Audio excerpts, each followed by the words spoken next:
Welcome to Extra Takes, hosted by Northland Church Senior Pastor, Dr. Joshua Laxton. Join us each week as Pastor Josh reveals the rest of the story behind his sermons. We'll discuss how those who follow Christ can live out a biblical vision for the church in our world today. Well, hello, Northland family and friends. Welcome to another episode of Extra Takes. I'm your co-host, PJ, along with Matt Shiles, my partner in crime today. Crime? I don't know if we've committed a crime, but hey, if we do, you're complicit. You're sitting at the table with me. Well, let's do it. We got to conspire. What are we going to do? I don't know. Don't worry, we will not commit a crime. I hope not. No. So, I don't know where to go, You don't know what to do after that, do you? So we're going to dive right back. We're just going to dive in. Let's do it. So I got a peppermint in my mouth, so I'm trying to. Yeah, you feel a little feisty today. No. You were early. Yeah, it was early. I'm usually running, 10, 15, 20, 30 minutes late? Poor Matt. He's so gracious to wait on me, and he never complains. No. So I got here 5 minutes early. How about that? So I didn't know what to do. He complained about me being early. I was still prepping. He's like, "You're early. you go away, be late. Okay, all right. Go out and come back in. Yeah. So Well, let's dig into it. How to Lose Your Family in 10 Easy Ways. This is Let the Cancer of Sin Spread. woo, let it spread. Holy cow. Genesis 3, 6 through 16. Anytime you're dwelling on Genesis 3, man. October 4th and 5th, 2025. So the outline, in the introduction, you said this may be worth 2, 3, 4 counseling sessions in one message. You gave the negative principle, which was if you want to lose your family, let the cancer of sin spread. The positive was if you want to build a healthy, vibrant, long-lasting marriage, let the Spirit of God rebuild what sin tore down. That was really what this part 1, part 2 was all about. Part 1 was let the cancer of sin spread, and you gave us these 5 stages of the sin of cancer. Then part 2 was all about the rebuilding through the Spirit of God. So let the Spirit of God rebuild, restore what sin tore down, and you gave us those 5 ways. So for part 1, let me read those 5 stages. Find out each other is a sinner. Help out, cover each other's sin. Check out, hiding in your sin. Come out, swinging, defending your sin. And finally, have it out, holding the other in contempt because of sin. And then those 5 ways to rebuild and restore, you get in the cool zone. I love that. I'd love to talk about that. Ask tender questions. You gave us a whole long list of tender questions. Give the good news, bad news. Focus on positively moving forward. And finally, take off the shrubberies of shame and put on the garments of grace. So before we dig in, I do have a question about your wardrobe this weekend. Yep. Because you sold some shirts. I did. Tell me about that. Did you do that on Saturday night? I didn't. Well, because I didn't even think about it. Okay. So you did it Sunday morning. I did it Sunday at 9. Yeah. You sold the shirt off your back. Off the back. Yeah. For how much? Somebody gave me $100. Holy cow. It didn't give me $100. I gave Mercy Road $100. Okay, yeah. let me clarify that. He didn't give me $100. It wasn't my shirt. It was Mercy Road shirt. So I did borrow the shirt, knowing that I was going to give them money for it. Sure. Okay. I went over there. I was pilfering before anybody was really over there. Uh-huh. Like I got there about 8:15. Uh-huh. I was like, all right, what kind of shirts can I wear?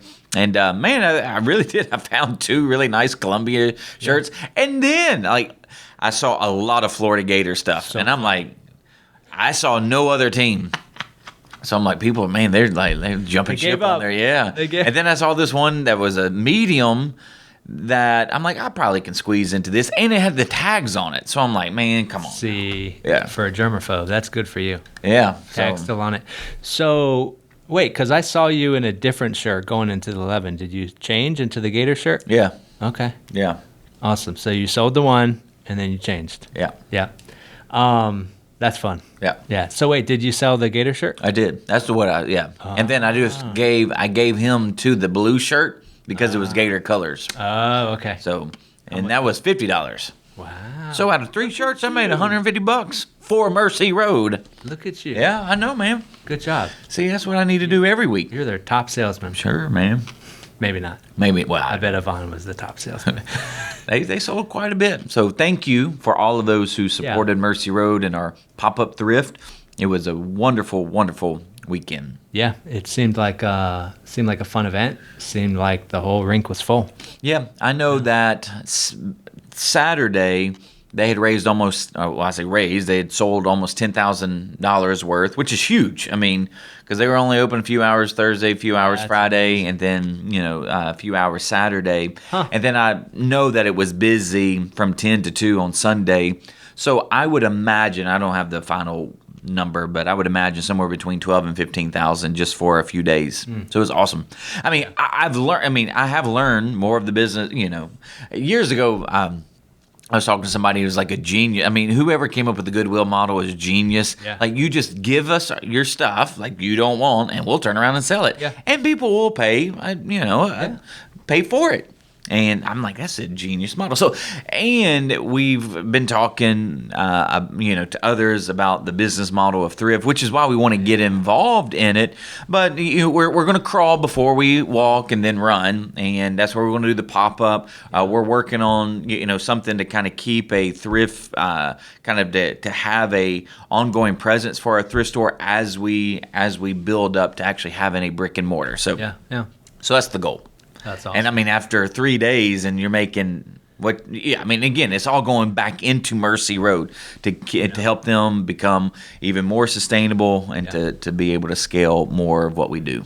And when it's for a good cause, people love to donate. I mean, when it's on people's minds, they'll have the go-to of this is where I take it to. Yeah, and it really was good stuff over there. So, thank you. That's awesome.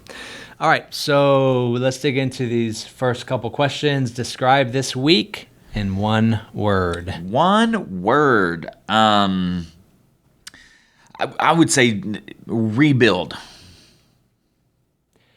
Yeah, so that's focusing on the I'm focusing on the positive aspect. Yeah. Because there was so much heaviness. And you could break these down into 2 messages, but you shouldn't. Because you don't want to spend a whole, obviously it's 30, about 20 minutes, 23 minutes, just nothing on but sin. But you are building, you're building what sin does. And that's heavy. So if you ended on that, it's like, So that's where let me shift. Let's talk about something more positive now. Yeah, you don't really want to leave us there. Yeah. But it was a lot. But I would say, you're wanting to rebuild. You're wanting to restore, so that would be the word. You can be hope. Yeah, would be a good word.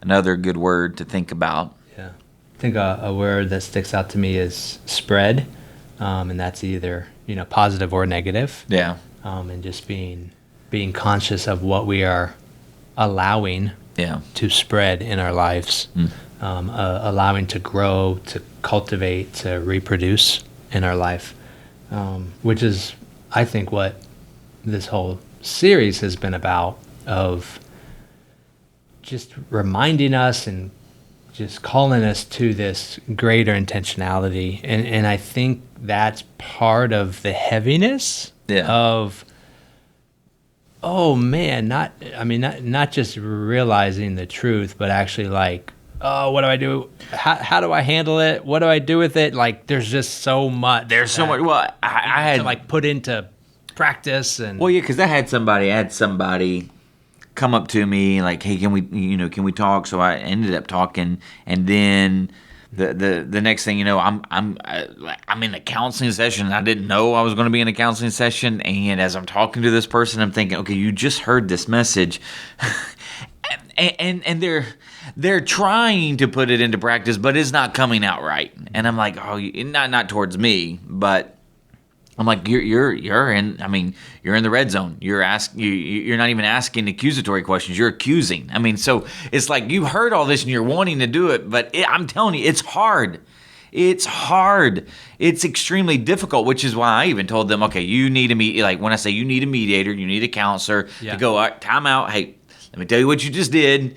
You sent accusations, okay, and the very well may be what happened, but sure, if you're wanting to bring them out of hiding, you want them to explain that, so I'm telling, like, it is so, that's what I'm saying. This is 2, 3, 4 counseling sessions in one message if you will put it into practice. But it's harder than what it seems. It's like golf. You might be watching golf and you're like, this can't be a hard sport. Okay, then you pick up a golf club and then you put a little white ball down and you whiff it 3 or 4 times. You're like, this is hard. Yeah, it is. It's hard because it's not natural to you. Like, these things aren't, which is why let the Spirit of God rebuild, because you can't do this in and of yourself. Yeah. Because when it's gotten to this point, and again, when you've let it build, because one of the things that I wanted to do, but it would have taken a lot of time for me to really do what I'm about to say.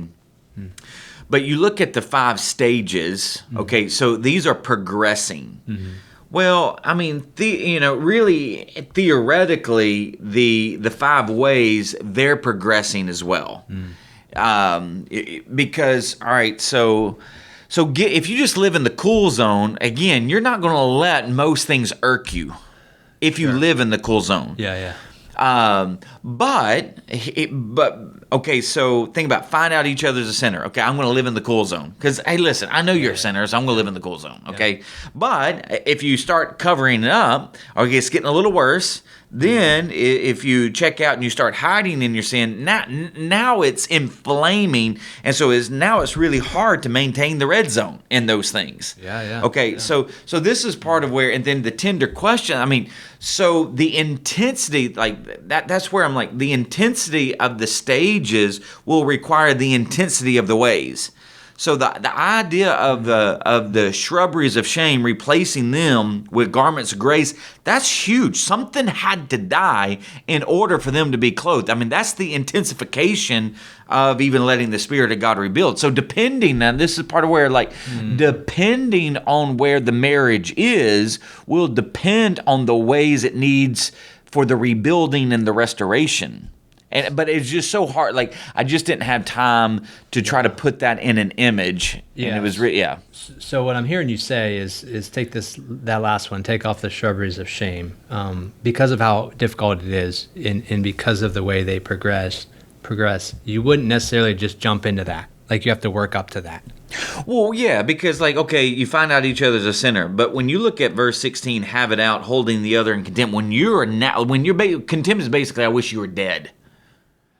Okay, well, if you're at that point, the only thing that's going to save that marriage is garments of grace.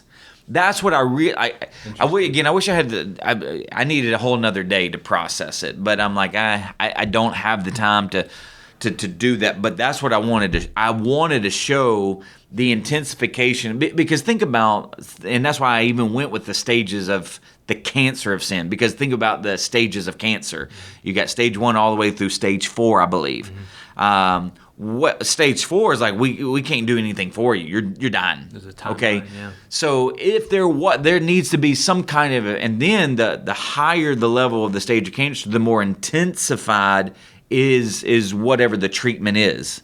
Well, that's really what's going on here. Interesting. Is that you do need the intensification.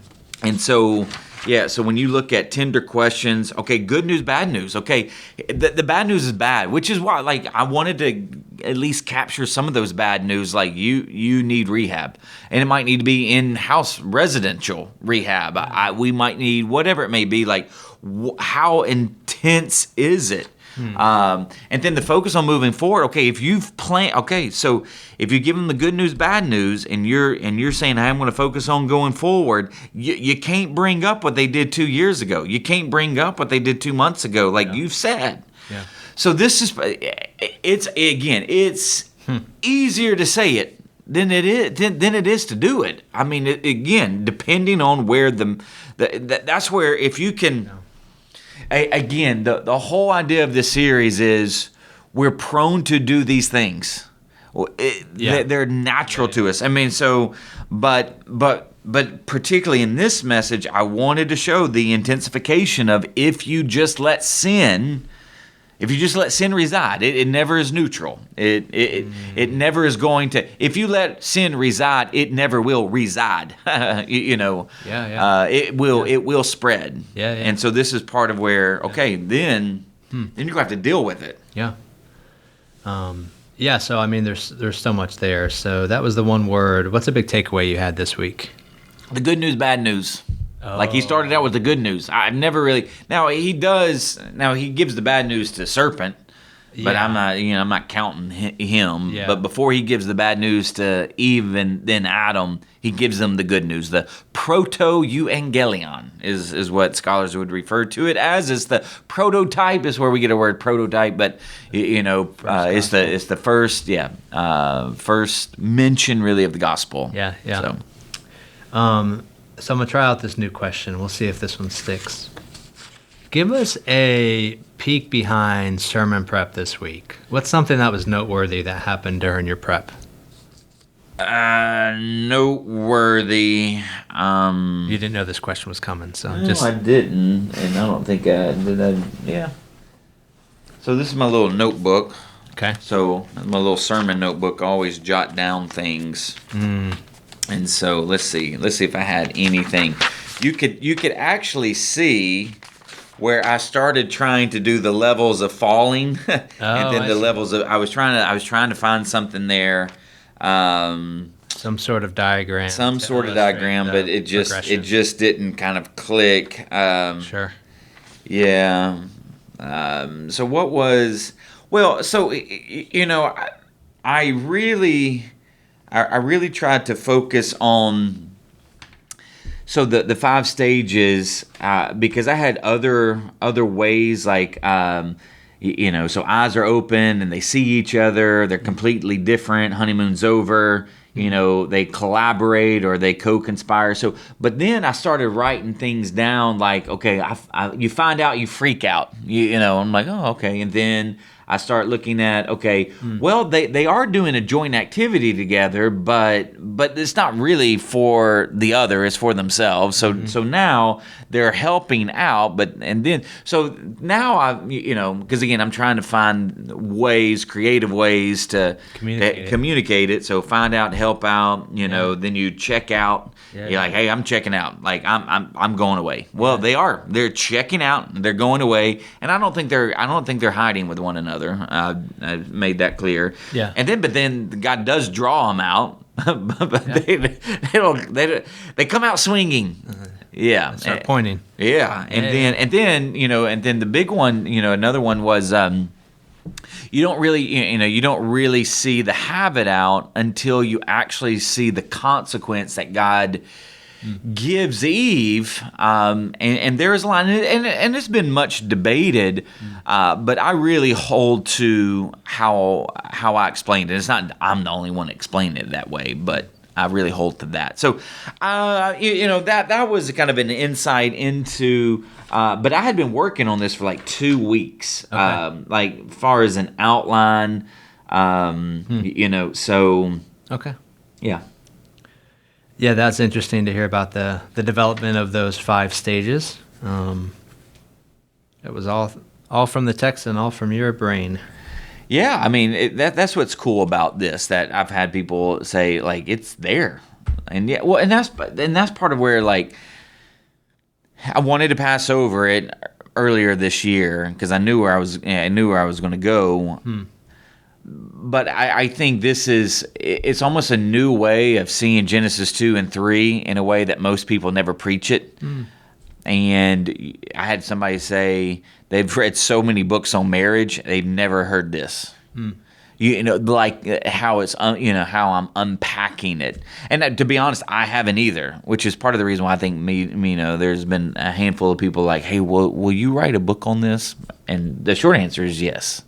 That's the goal, but it is neat because when you look at Genesis 1, 2, and 3, God starts out with a marriage, and so if you really want to apply it well and correctly, I think you would apply it to a marriage. Yeah. And yes, you're going to apply it to humanity too, but I think you ought to apply it to marriage first, because that is what we see. I mean, literally, this is what God's saying. A man shall leave his father and his mother and be one with his wife. I mean, like, God's clearly communicating this is marriage. Yeah.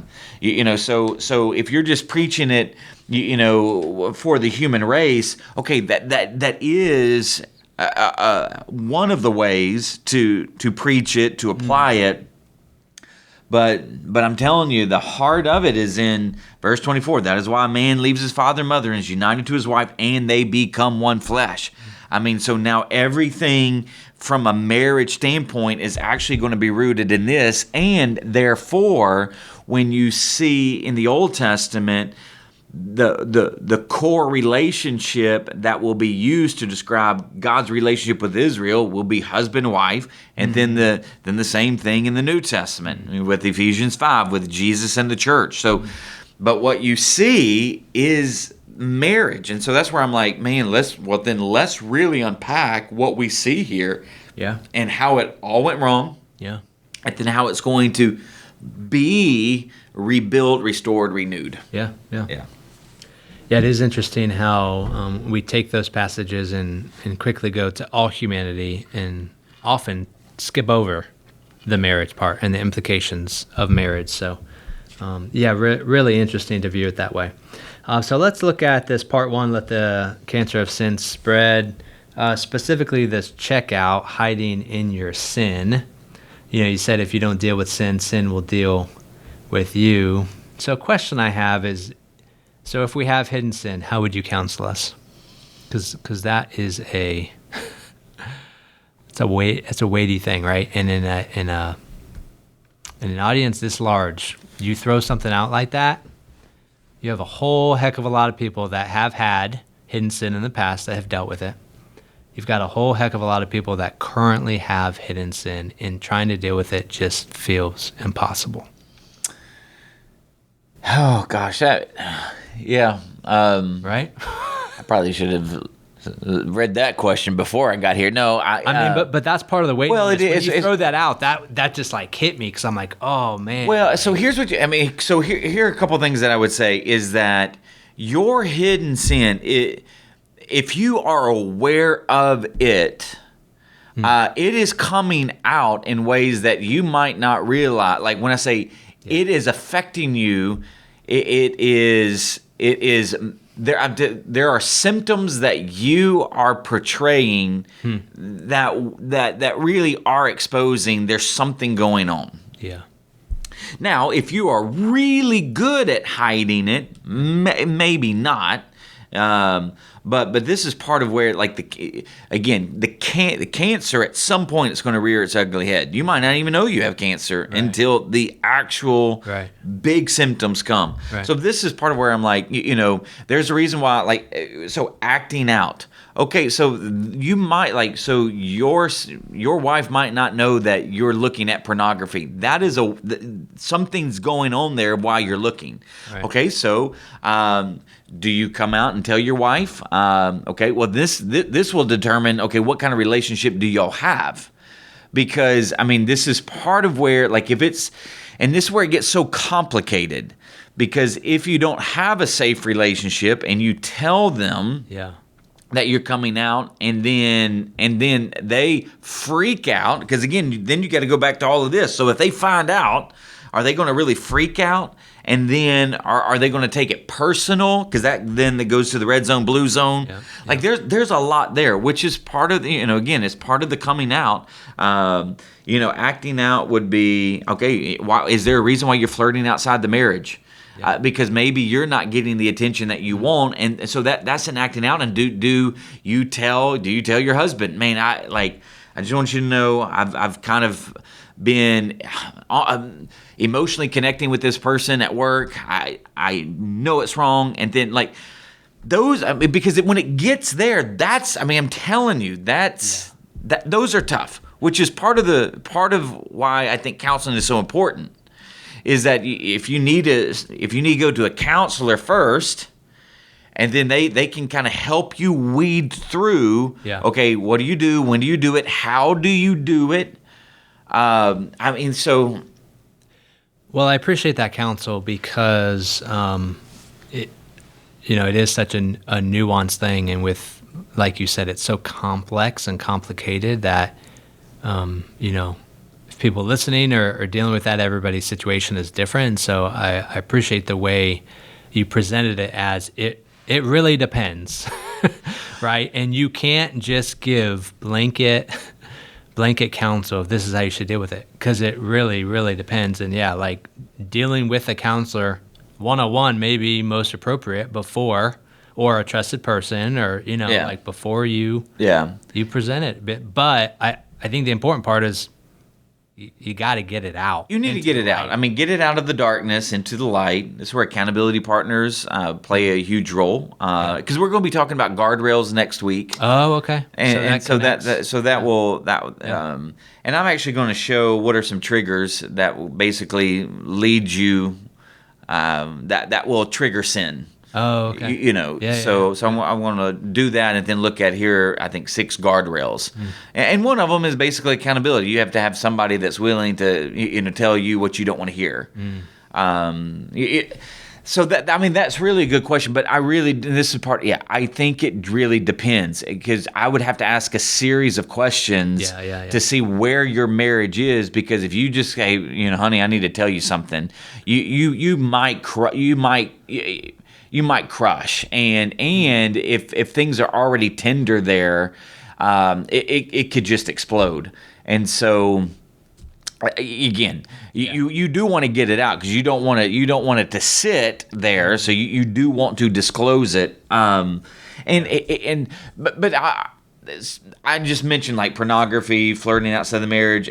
Some other one is just when you fail to be a provider, when you fail to be a protector, when you fail to be a pastor. Okay, there is some derelict in duty there. So there is some sin there, which is part, and again, they build on one another. So when you look up sewing fig leaves and then covering yourself personally, and I gave 4 good examples. I mean, I think they were good examples about how you basically begin to co-conspire with one another, because what you're doing is, see, this is what I'm really trying to really stress, and I maybe I'm doing a good job, maybe I'm not. I don't know. You can be the judge.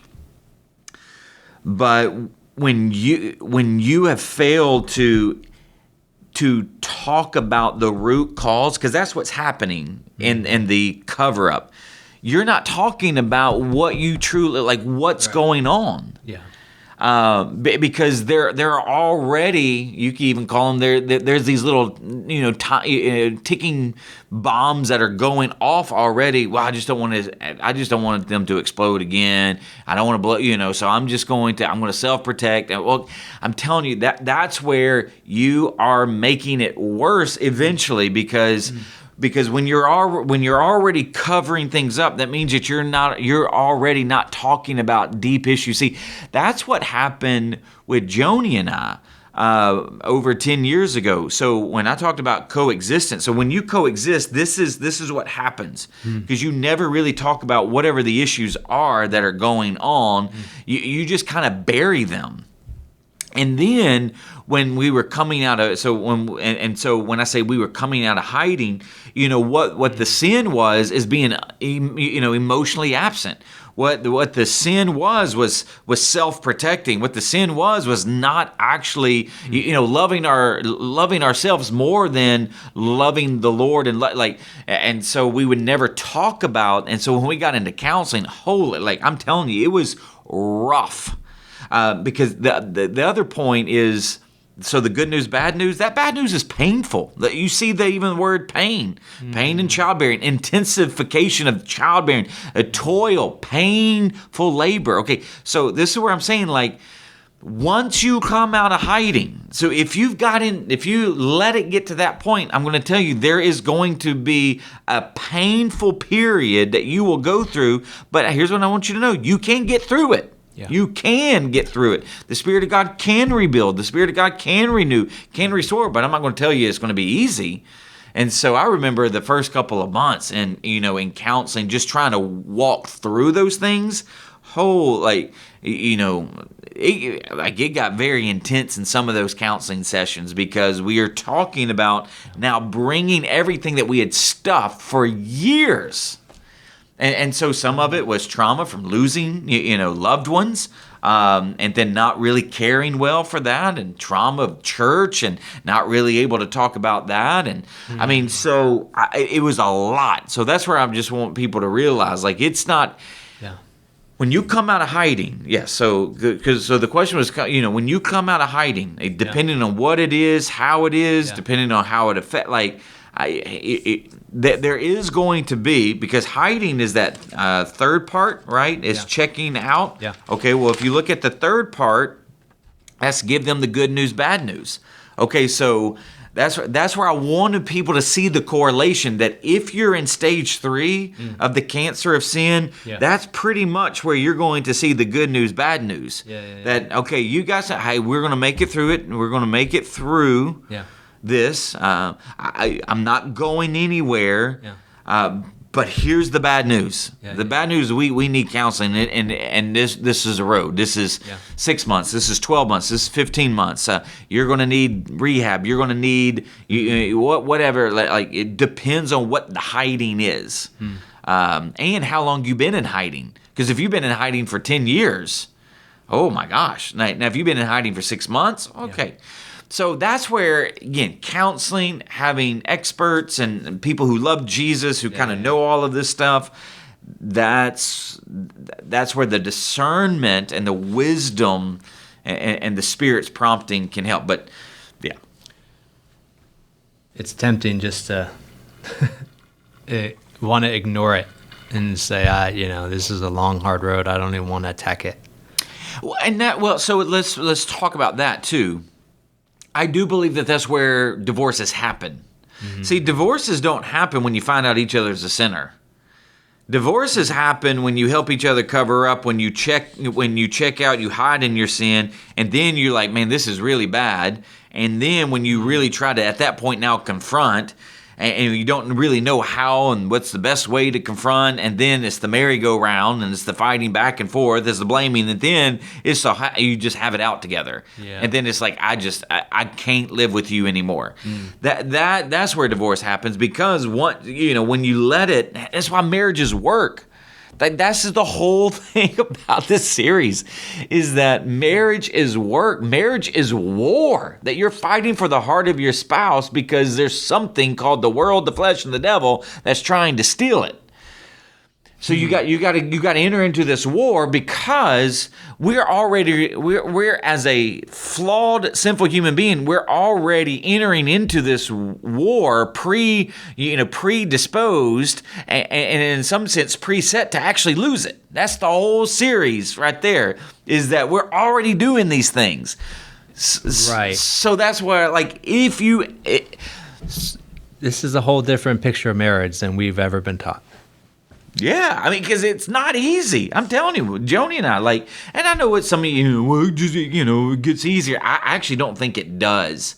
I think Christian marriages, one of the things that I've even seen in doing this series, and I knew it was going to happen, is that, I feel under attack. I really do. I feel under attack. I feel like my marriage is under attack, and it's not because anything specifically has happened. It's warfare. You don't think that the devil and his demons and the demonic world would love? Would love something to happen to me and Joni? Oh, absolutely. Yeah. Because I'm sitting here preaching the good news of what the good news looks like injected into marriages. And he would love for me to say, see, he can't even do it. Right. The reality, and then also the higher calling of why this is warfare. Yeah. Is because we are on mission with God, right? Yeah. There's a greater purpose for our marriages and what it represents and what it could potentially, as we do it well, represent to a watching world. Yeah, and think of you could think of it also this way. There are, I know that there are at least 3 kind of levels of engagement when it comes to health and wellness, kind of medicine. You have the prevention, you have the prescription, and then you have, like, when I say the intervention. Okay, so the prevention, I would say this series is kind of prevention, and it is giving you some prescription for how to tackle some things. Yeah. But then there might need to be intervention. And that's where the counseling comes in. That's where, a journey comes in. We have a thing called Marriage 911. Is this in trouble? So you need intervention. So here's what I would say. There are probably some out there, and we'll be a little mean here, but you're like, oh, my marriage is fine. I don't need all of this. Okay, well, then get over yourself, because here's what I would say. There's a lot more people who need it than you even realize. So, so if you're like bored in this series, then, I'm sorry that you're bored. I don't think there's too many, but there might be a few. Then there are people in that stage of prescription. They need a prescription. What's kind of going on? Give me some handles. This is the series that gives you a prescription. Yeah. It gives you the prevention and the prescription, but this isn't intervention. Like you can't intervene on a weekend. Right, that previous question. Yes. That's more for intervention. That's more, and like the person that came to me, they need intervention. That I'm like, well, hang on, time out. We ain't gonna solve this right now in the 3 minutes that I got with you. So let me tell you what we need to do. Because you had about 20 more questions back and forth. I mean, you probably needed a lot. They caught me. That's not even the right time to do it. I want to help, and I want but no, I can't help that way.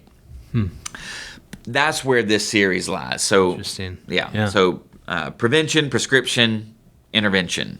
Awesome. So kind of connected to the checkout, I'm going to look at have it out. You talked about the contempt of sin already, but have it out, holding the other in contempt because of sin.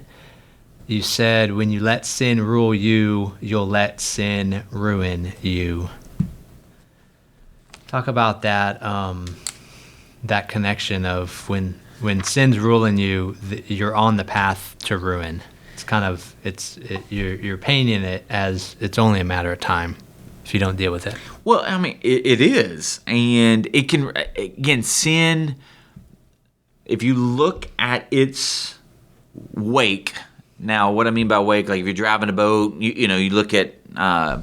So when you look at the wake of sin, it affects every area of life. So this is where if you let sin rule you, it will at some point in some shape, form, or fashion ruin every part of you.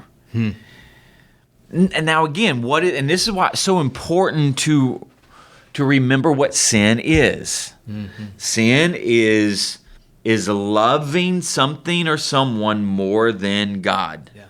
Okay, so this is like, so you can actually look like you have it all together. So sin isn't necessarily looking like you've been on crack cocaine for 10 years and you're homeless.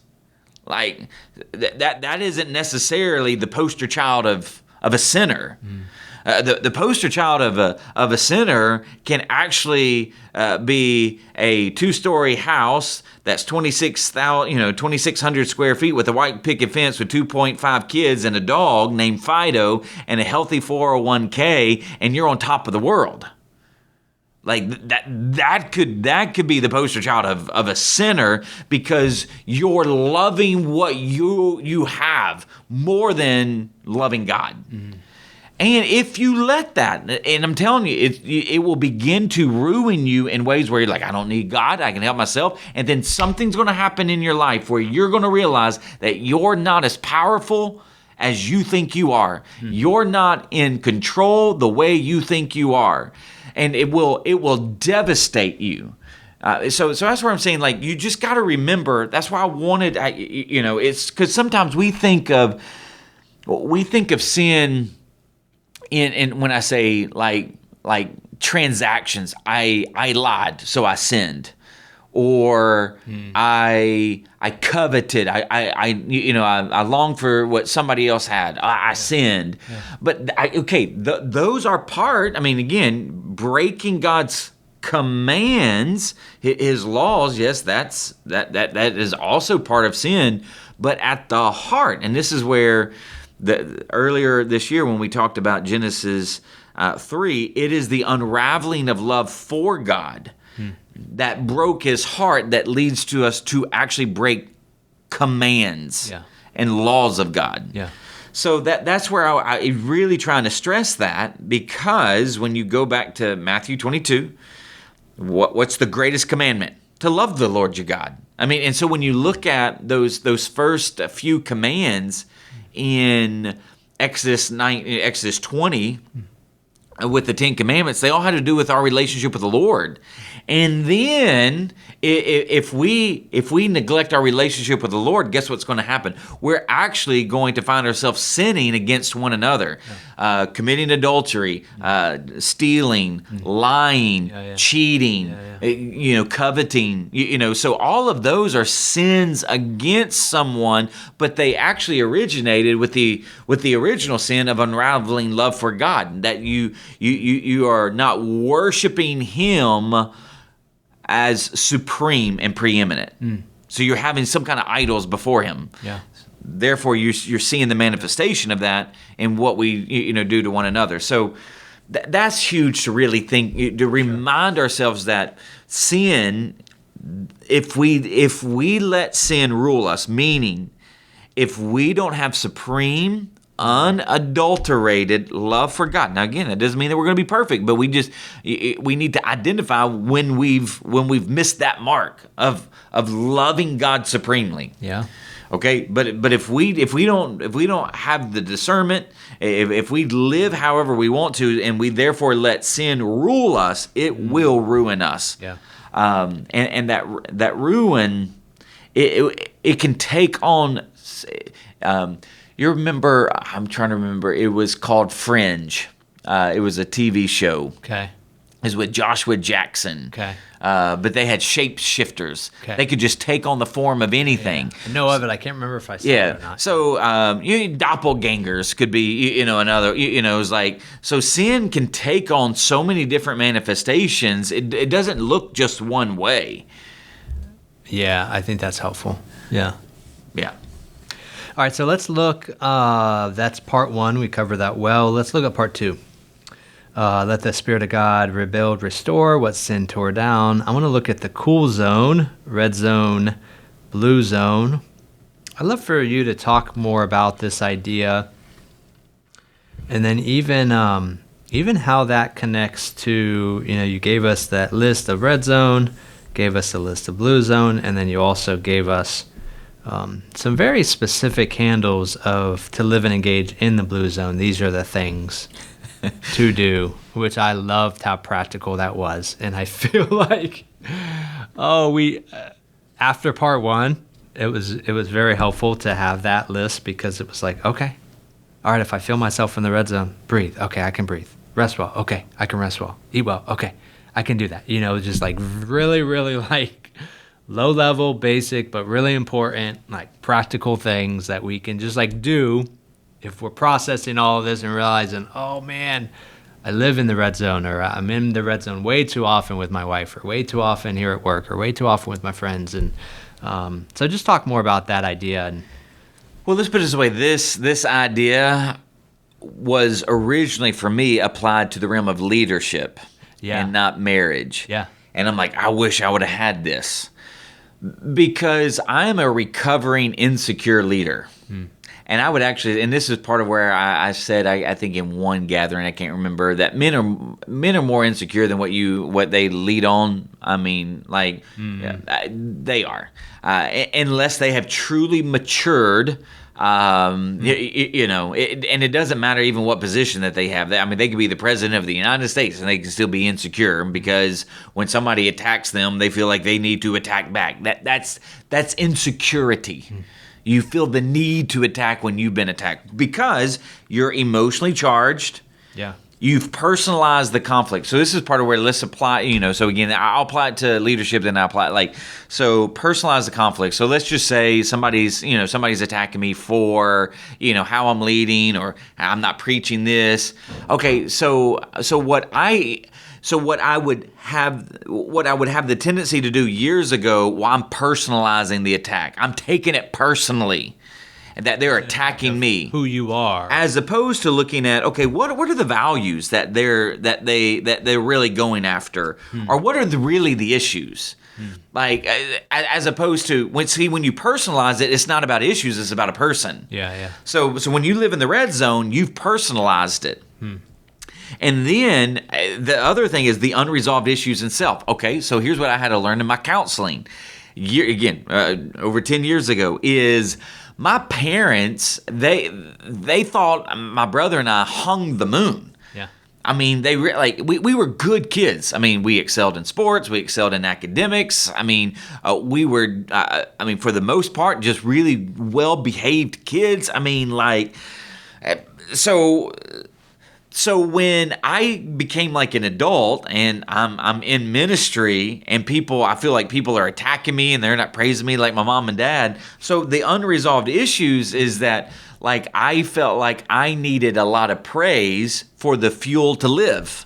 Yeah. The fuel to do things in life. Well, when I'm not getting that fuel, well, now I feel like I need to defend myself. So I had some unresolved issues in myself that I needed to know that I was fearfully and wonderfully made, that God was the only one that I truly needed to care what he said of me. And here's what I knew he said of me, because I'm in Jesus. And so therefore I'm forgiven. I have my identity that is tied to Jesus' finished work, not whether or not I do good or don't do good. And so I had, because I had unresolved issues, I'm flying off the handle in these meetings, and then it would fly off the handle in my marriage because I would feel attacked. You never. What you mean I never? And so that was insecurity, because I needed people to see how great I was, but I needed the Lord to tell me how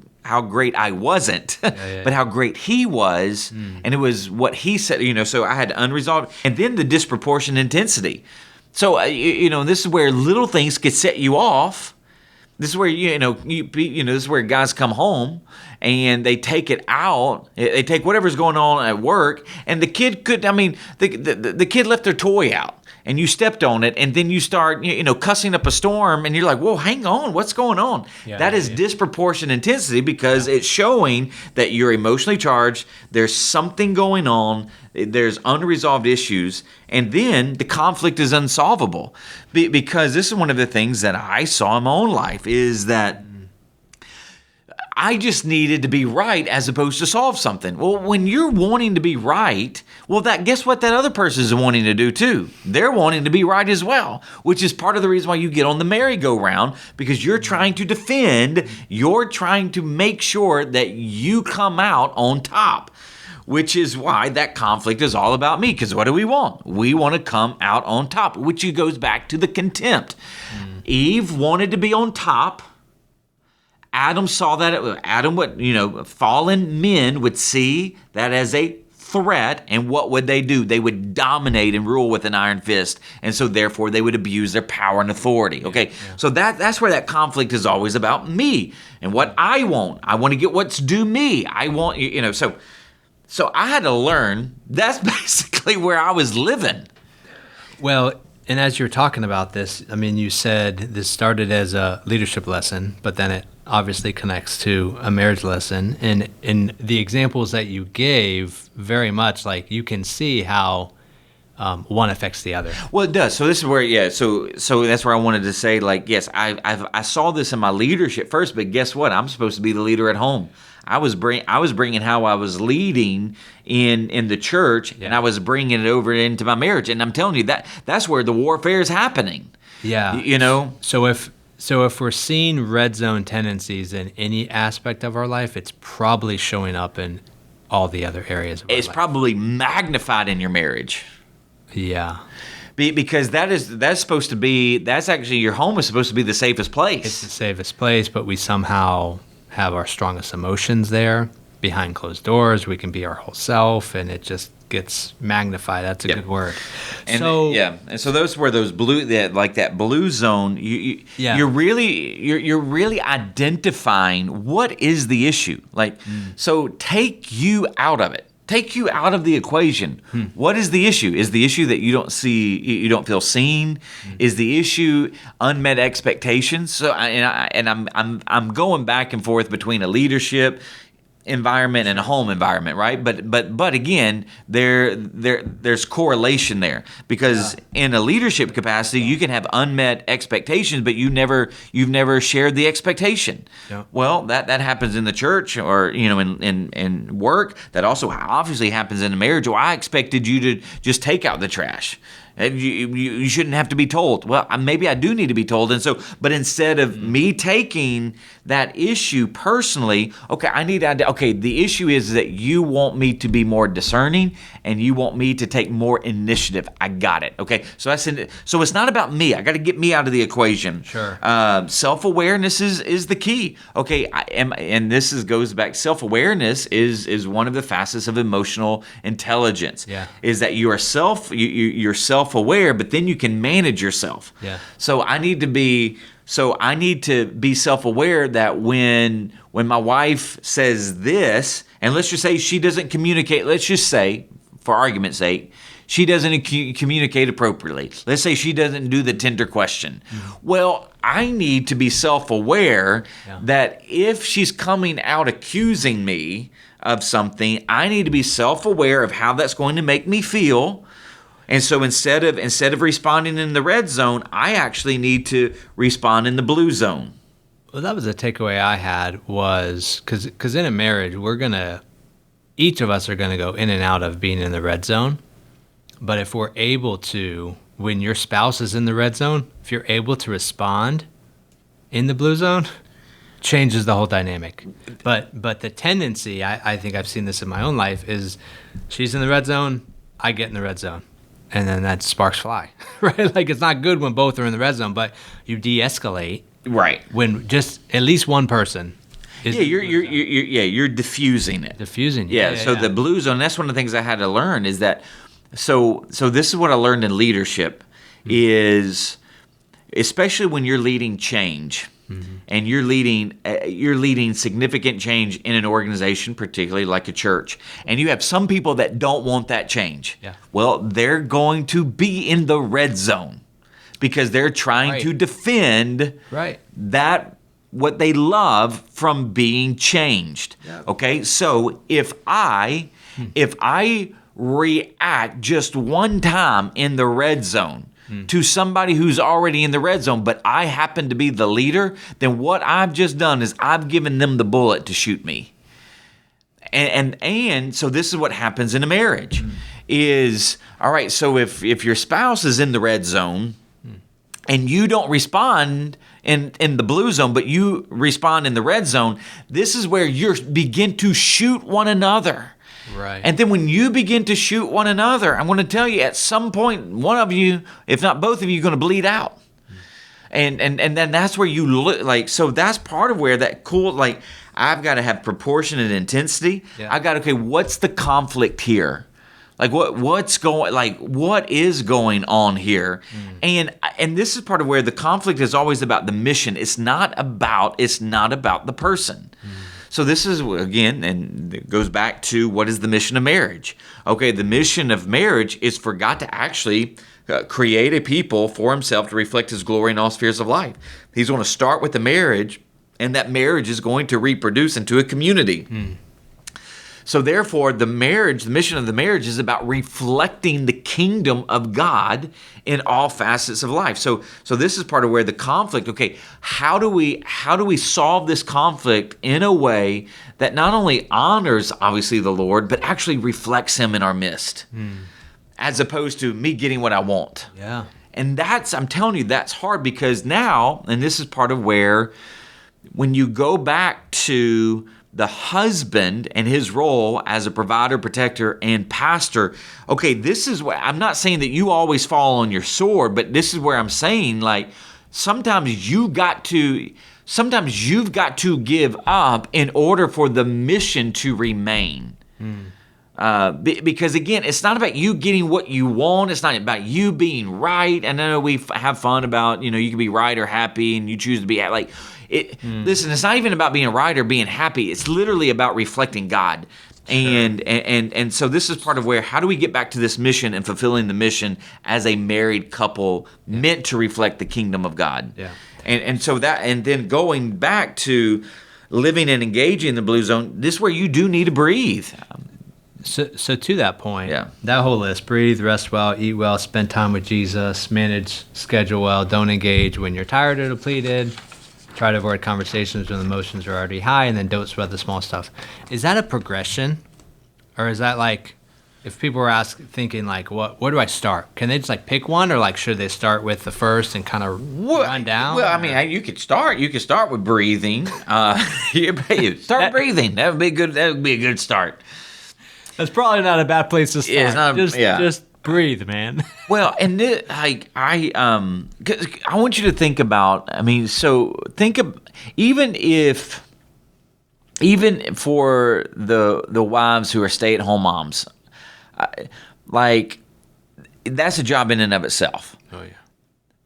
And for those couples that are actually kind of working outside the home, and they're working 35, 40 plus hours a week, okay, you need to know that that's already draining your energy. And again, for those who are staying at home, I'm telling you, your energy is drained too, because here's the thing, you're a stay-at-home mom. Maybe you get some hours here or there, through maybe school or whatever your kids are doing.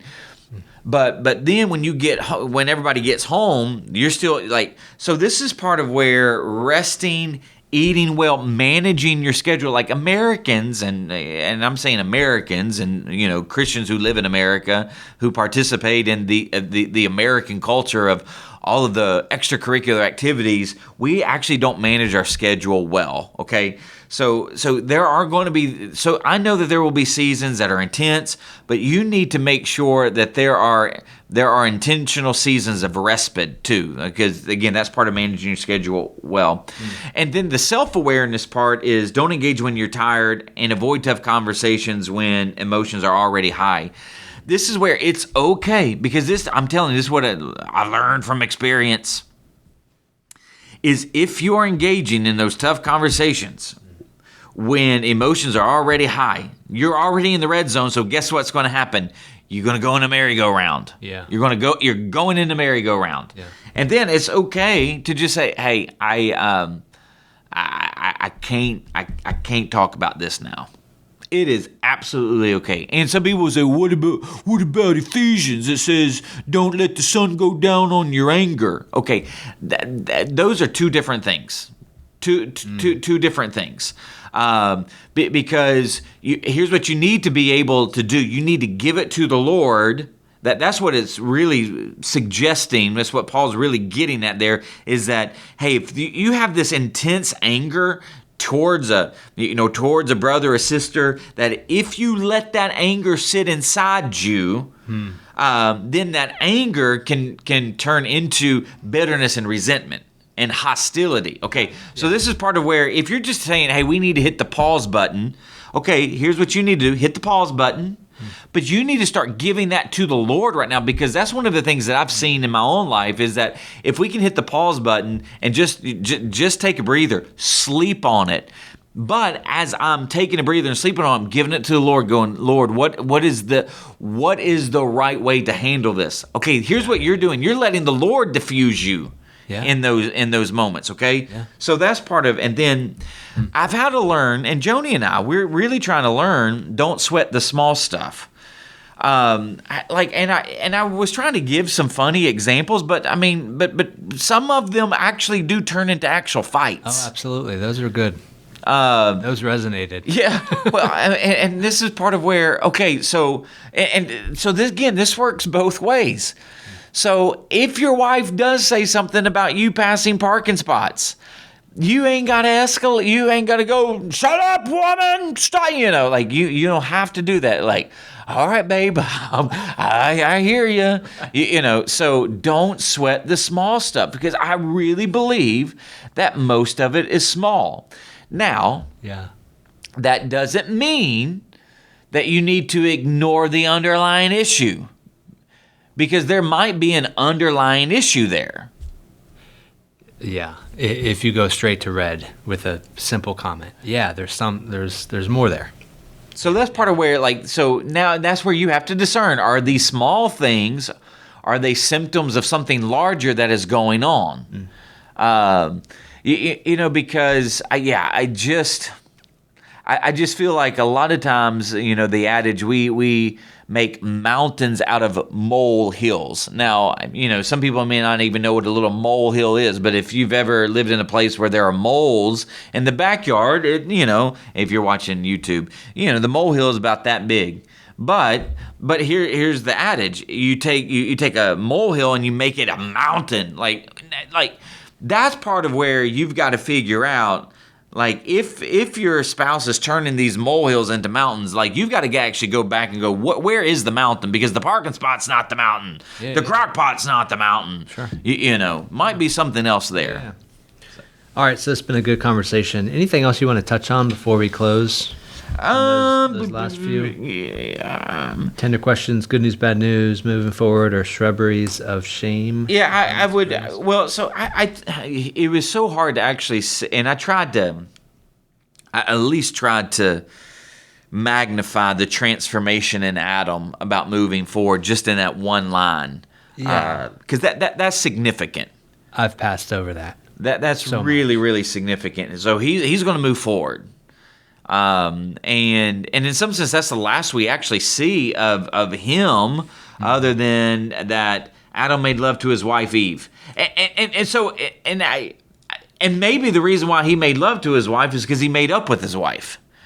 And here's him making up. All right, I'm going to get back to doing what I was supposed to be doing, and I'm going to pour blessing out on you that you're the mother of all the living. I mean, because clearly they're going to die. I mean, so that's where I want to stress of the moving forward aspect.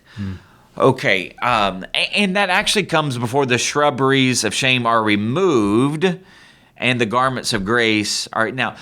Because if you notice, and this is what I didn't want to pinpoint it, but here's what you saw in the message. You have these. See, 1, 2, 3, 4. You have 5 things to let the Spirit of God do. Yeah. And God actually does 4 of them, which is the reason why I said that let the Spirit of God do it. There's only one thing that Adam does, and that's he moves forward. Interesting. I just didn't. I didn't want to note that. I mean, I was going to note it here. So you're welcome. But that's the reason why I said let the Spirit of God do this, because it is the Spirit of God who's doing these things. But the only thing that Adam does is he focuses on positively moving forward. And he does that after the good news has been rendered and the bad news has been handed out. And he goes, that's enough for me to move forward. Wow. And I do think that there are a lot of times in marriages, especially when you've gotten to that stage of hiding and particularly the stage of swinging, you're coming out swinging, you have a tendency to throw jabs.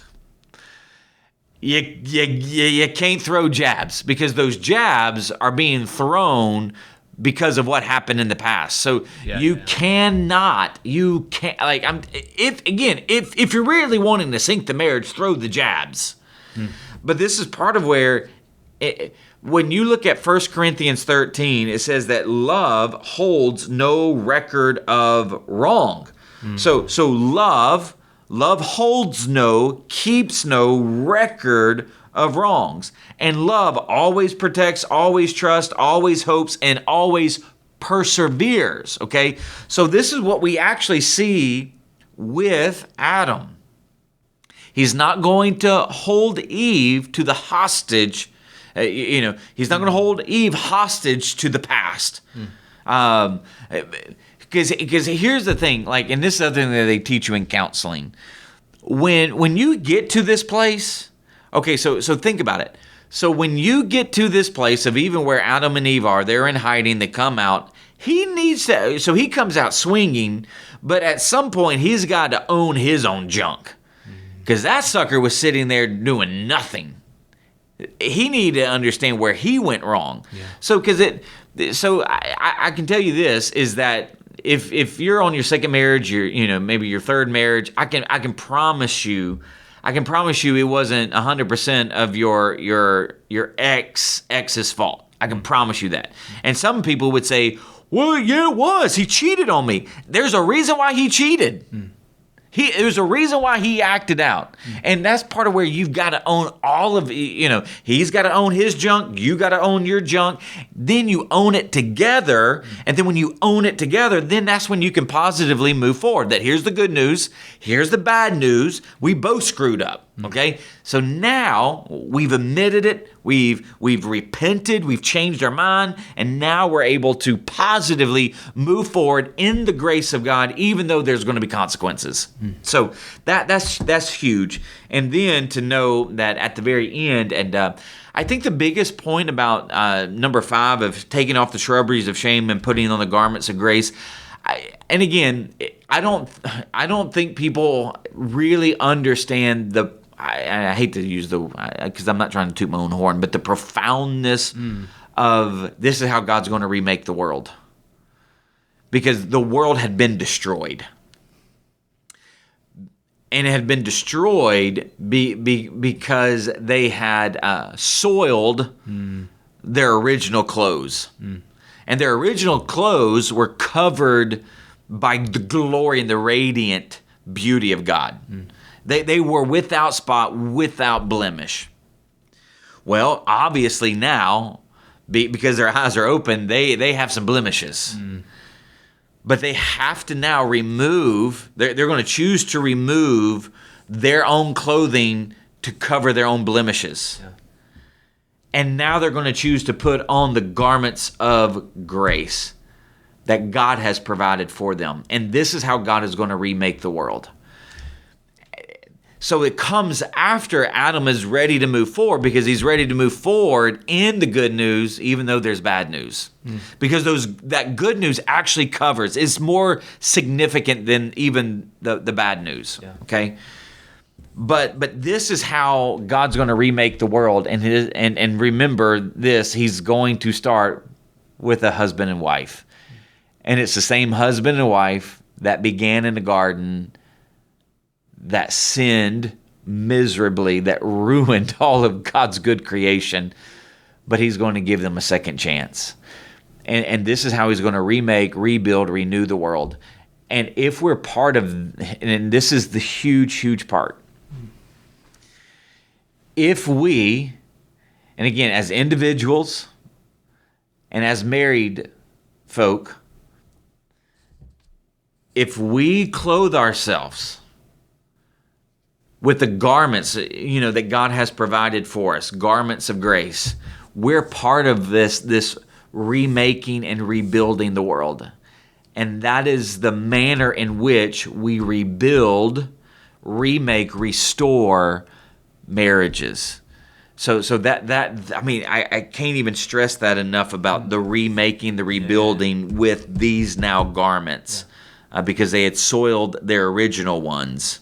And so now God's given them new ones. But these are now grace that required a sacrifice to cover their shame and ultimately cover their death. Because people would say, and then again, this is people would say, well, why did Jesus have to come and die? Because it goes back to the garden. God said, if you eat from this tree, you shall surely die. And they would die spiritually and they would die physically. Well, So now, if we're going to live physically, if we're going to live spiritually, then someone has to take our place. And that's the glory, that's the ultimate grace of the gospel is that Jesus, the King himself, who is the Logos, who is the Word made flesh, who is the one who spoke the world into existence. He is the cosmic King of glory. He said, I'll take their place. I will die so that they might live. That's the reason why Jesus had to die. And it goes back to the garments of grace, which were a foreshadowing of Jesus' death, that he would be the ultimate sacrifice and his life would be the ultimate garment so that our lives would be spared. And that's what we see. That's how he's remaking the world, is Amen. through that. So, Amen. Great place to end. all right. Well, Northland family and friends, thank you so much for tuning in to another episode of Extra Takes. Hey, I cannot stress even enough. I usually do this every now and then, but like and share this. Okay, so on YouTube, if you watch it on YouTube, or if you listen to it on Spotify or iTunes, hey, share it on your post, because we're talking about a lot more things than just the sermon. Yeah, we're going deeper into the sermon. That's why we call it Extra Takes. But man, there's a lot of stuff here that we really unpack that I think would be very beneficial to couples. So, anyways, Northland family, friends, we love you. Blessings. Thanks for listening to Extra Takes. Be sure to follow us on Spotify and Apple Podcasts so you won't miss a single episode.